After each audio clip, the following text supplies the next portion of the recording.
Hi, this is George Alger. Welcome to today's segment of Our Ventura TV. Today we're going to be talking about a philosophic system that refers to surfing your ocean. And our guest expert today is Glenn Hening, who established this system. Welcome, Glenn, and tell us a little bit about yourself. Hi, George, and thanks for having me. Yeah, surfing your ocean is something that I developed after many years of riding waves in conjunction with my teaching career. It was one thing to be out in the water catching lots of waves, but of what value was all of that to anybody besides myself? And so I came up with a system that has been very useful to me as a math teacher and also was very useful in things that I did in the world of nonprofits, including being the founder of the Surfrider Foundation. So surfing your ocean is all about looking at life as you flow through it every day and taking the techniques that surfers use and applying them even though you may be 1,000 miles from the beach. Very good. So let's start with a fundamental tip here. Fundamental tip is make your bed in the morning. Okay, the surf may be really good. The waves are going to be excellent. The tide's right. The wind's good. Yeah, you're totally excited, but stop for a second, turn around and make your bed. And that has applications in any number of ways because as you get up in the morning, the idea is to look out at your day and find the opportunities where you're going to be able to be successful, things that are they're going to get you excited, where you can ride a good wave with your family, in relationships, in your community or at work, for example, and go, oh yeah, okay, I get to do that today. And then stop and back off and say, okay, but what do I have to do right this very instant? And so the things that we've done as surfers in facing adversity, cold water, big waves, trying to find that perfect wave, all those things are very applicable whether you're a surfer or not. But it all starts with thinking in the morning, where's the good energy today? Latching on to that opportunity to do something good for yourself and for others, but then stopping for a second and say, okay, I got to take care of first things first and turn around and make your bed. I love it. How about facing challenges? What would be a tip for that? Well, the opportunity to face challenges in the ocean is a foregone conclusion. Most surfers, in fact, every surfer fell off on their first wave, maybe their second wave, maybe their third wave. The idea of there aren't waves all the time. Sometimes the tides are wrong. Sometimes the winds are wrong. You might find an opportunity where everything's perfectly in sync and there's 200 people in the water. So surfing is constantly about facing challenges. In fact, Joseph Campbell, in his seminal work about mythology and the hero's journey, has described the world of surfing almost perfectly. And so the idea of being ready to face challenges, to duck dive wave after wave after wave, to hold your ground out in the water as you're paddling out, all those instincts that surfing in the ocean demands of you, you also need no matter what you're doing with your family, your community, or at work. Okay, very good. So, in terms of a very practical application of it, so I got the idea of just being aware of the fact that challenges are inherent within life and as well as surfing. Is there something within the surfing culture that might help one actually deal with whatever their challenge is? I think the idea of the waves aren't always going to be good, but you want to kind of just go get out in the water anyway. There's opportunities to ride perfect waves, and sometimes you have to chase them around the world, but those opportunities are kind of rare. What's more important is to be actively engaged. And so, for example, in teaching math at River Oaks Academy, a school here in Ventura County, there's times when we might not be able to get the kind of success we want in a classroom, either from ourselves or from students. But at the same time, we stay engaged, we stay enthusiastic.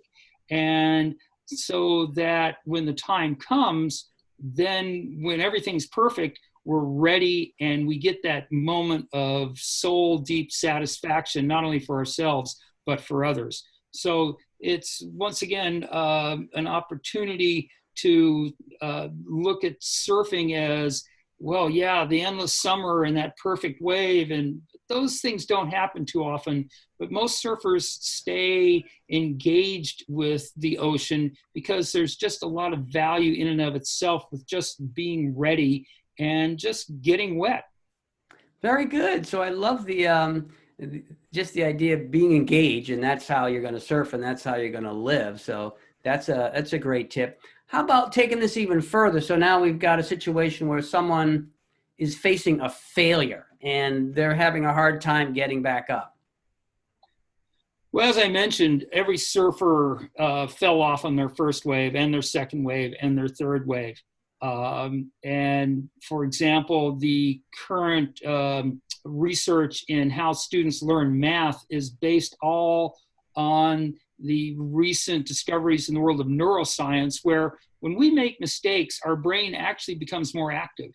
When we make mistakes, we are strengthening certain neurological pathways in our brain that necessarily deal with character and fortitude. And so failure is a chance, even if it's just, missing a math problem or making a mistake with your teenager, or you're getting on the wrong side of your boss because you made a mistake here or there.